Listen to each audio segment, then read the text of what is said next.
राम जय राम जय जय राम।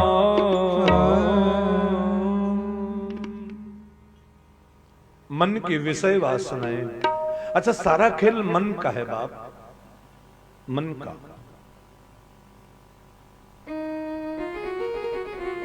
आपका मन जी। अब यहां बड़ी कठिन कथा है, जरा समझ कर प्यार से सुननी पड़ेगी, वरना आप चुक जाओगे।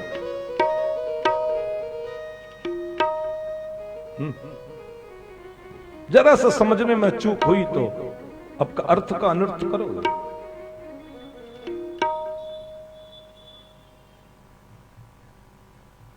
कई बार कुछ पति लोग कहा करते हैं कि महाराज हमारे साथ इतना दिन ये रही लेकिन हमको समझी नहीं। अच्छा, पत्नियां भी कहती हैं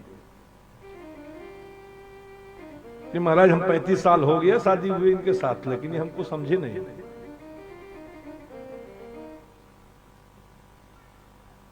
अच्छा, आप तो एक मूड वाले हो साहब। आपको पत्नी को आपको समझ जाना चाहिए। रावण जी तो 10 मूड वाले थे। अच्छा, 10 मूड वाला कह लीजिए या 10 प्रकार की बातें करने वाला कह लीजिए। अब आप ही का कोई पति हो और 10 प्रकार की दिन भर में बात करे तो आप तो क्या लगेगा।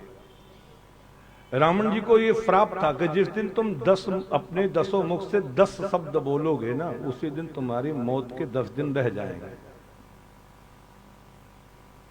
और रावण जी के पास 10 सिर था। अथवा कोई आदमी 10 प्रकार की बातें करने लगेगा तो समाज में वीरेंद्र पांडे उसकी इज्जत खत्म, वो सब लोग जिंदे मर गया। जुबान की कदर करो, जुबान संभाल के रखो, 10 प्रकार की बातें मत किया करो। रावण जी ने जिस दिन 10 बातें कही अपने मुख से, जैसे ही रावण जी के मंत्रियों ने आकर के बताया कि सरकार समुद्र पर पुल बंध गया, चौंक, पहली बार रावण को चौंकते लोगों ने देखा। और चौंक करके रावण जी के 10 मुख से आवाज निकली, ये सुना लोगों ने।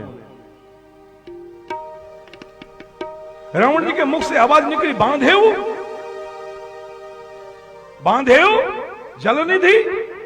समुद्र का एक नाम है जलनिधि।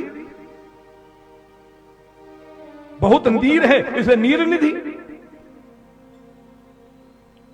बांधेऊ जलनिधि, नीर निधि, जलधि, सिंधु बारिश, सत्य तोय निधि, कंपति उदधि, पयोधि नदी। जैसे 10 प्रकार का शब्द 10 मुख से कहा। रावण जी को पता लग गया कि अब मेरी मौत आ गई।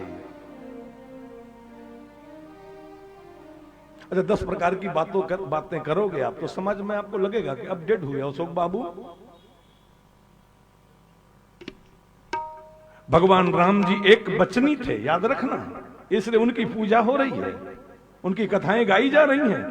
दुनिया का सबसे बड़ा बुद्धिमान अगर कोई है, बुद्धिमताम वरिष्ठम हनुमान जी महाराज, तो एक बचनी राम जी की कथा के प्रेमी हैं। उनके गुणानुवाद कहीं गाए जाए तो उसमें मग्न हो जाते हैं।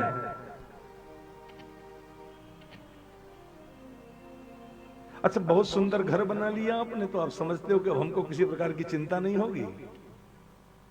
अरे मेरे बाप, जहां कभी शोक नहीं होता था, ऐसी वाटिका में रहने वाली माता सीता जी अशोक वाटिका में रहती थी और शोक में डूबी रहती थी। बहुत अच्छा घर बना लेने से, बहुत अच्छा महल बना